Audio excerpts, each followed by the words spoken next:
هوبا الاهلي دخلت انك لميت وانهم لميتون. بالاربعه يا اهلي، بالاربعه يا راجل، مفيش شويه رحمه. مصر البورسعيدي انت تمام؟ طمني بس عليك. صح، انكل علي ماهر انت تمام؟ طمني يا اخويا، الحزقه اخبارها ايه؟ تمام يعني ولا في مشاكل؟ طيب عقبال ما حد ما يطمنا على انكل علي ماهر، اسمحوا لي ان انا اقول لكم السلام عليكم ورحمه الله وبركاته.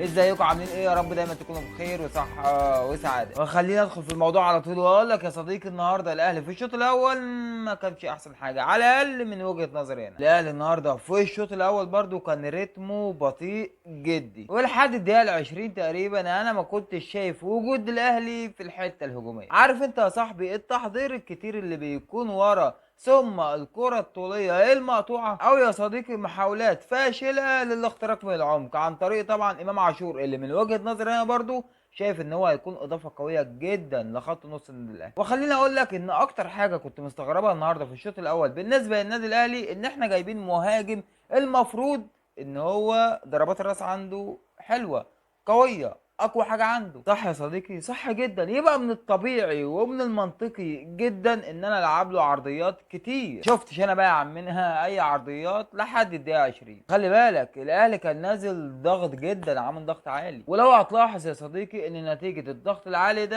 المدافعين المصري كان لهم بعض الغلطات، لكن للاسف بقى انت ما عرفتش تستفيد بولا غلط بسبب بقى ميس باص ماشي، بطء في الحركه بدون كوره ماشي برضه. وعلشان ادي لكل واحد حقه بصراحه يا جماعه بكل امانه، المصري النهارده كان مضيق المساحات بشكل رخم. تقدر تقول النهارده ان علي ماهر كان مقفل كل ممرات اللعب بطريقه فيها شويه خنقه كده. عارف انت الخنقه الكرويه، خنقه في الملعب، لعيبه الاهلي مش عارفه تتحرك براحتها. يعني مثلا يا صديقي شفت انا كذا مره رضا سليم بيستلم ويحاول يضم لجوه يضم للعمق، ولكن كان بيقابل بقى في وشه 3 أو 4 لعيبه على الاقل من المصري. فعمنا رضا سليم كان بيضطر لا اما يرجع لورا لا اما يباصي لحد من خط النص اللي قريبين منه، يعني اللي هو كان دايما بيبقى امام عاشور، ولكن كانت بتتقطع في الاخر. وقيس على كده بقى محاولات كتير مش من رضا سليم بس، لا كمان من امام عاشور وبيرسي تاو في بعض الاحيان. يعني انا كل ده انا بتكلم عن الشوط الاول بس خلي بالك. ولكن بقى يا صديقي عايز اقول لك ان مع محاولات الاهلي الكتير جدا والمستمره، يعني قدرنا نطلع بكام ركنيه على كام شوطه من بره ال 18 على كام محاوله برضو، انت فاهم ازاي، لحد ما يجي عمنا اللي هو امام عاشور، مش ببالغ لما اقول عمنا، بباصه كده جميله، لمسه جميله، لمسه انا شايف من وجهة نظر والله العظيم بجد امام عاشور هيبقى اضافه قويه جدا جدا جدا.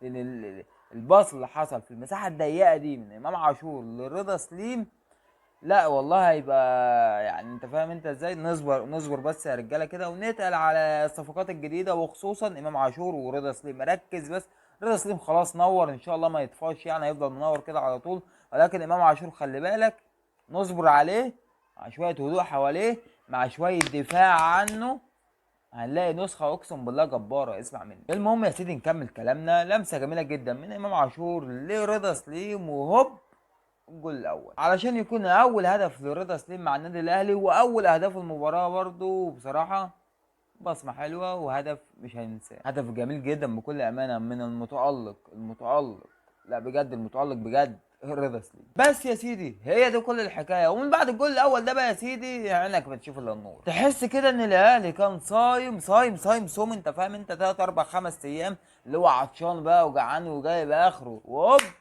اتسمح له بالاكل والشرب. في اي اكل وشرب ده المصري البورسعيدي يابا، انت فاهمني وانا فاهمك. بس يا سيدي بيرسي تاو بقى يتالق، وعمنا كولر يتألق بتغييرات غيرت يعني شكل الماتش خالص، يعني من مروان بقى لقفشه بتاع الحركات دي. كريم فؤاد، كريم فؤاد اللي عايز اقول لك انت وحشتنا وحشتنا وحشتنا وحشتنا اهدافك الجميله بجد. يعني النهارده طلعنا النهارده من المباراه بكام حاجه حلوه بكام حاجه جميله. يا رب يكون المكسب بتاع النهارده ده بدايه وانطلاقه يعني كويسه جدا نستمر عليها، نعرف نبني عليها بقيه الموسم، نعرف بقى نمشي على نفس الريتم ده بقى من تطور لتطور ان شاء الله باذن الله. كان في اخطاء النهارده، كان في اخطاء النهارده تتعالج بقى ان شاء الله باذن الله في المباريات الجايه، وهو ده الاهلي اللي احنا عايزين نشوفه. وانا بس بقول او عايز اوجه رساله قصيره جدا صغيره جدا، يا جماعه نتقل على الصفقات الجديده والله العظيم 3. انا حاسس كده وشايف كده، ده معناه يعني شايف ان الاهلي ان شاء الله باذن الله الموسم ده كولر هيعمل نسخه مرعبه منه، مرعبه بجد، مرعبه بكل المقاييس. هنشوف ان شاء الله باذن الله نسخه من الاهلي الموسم ده، وهتقول احمد قالها. شوفوا اشوفكم على خير ان شاء الله في فيديو جديد. سلام.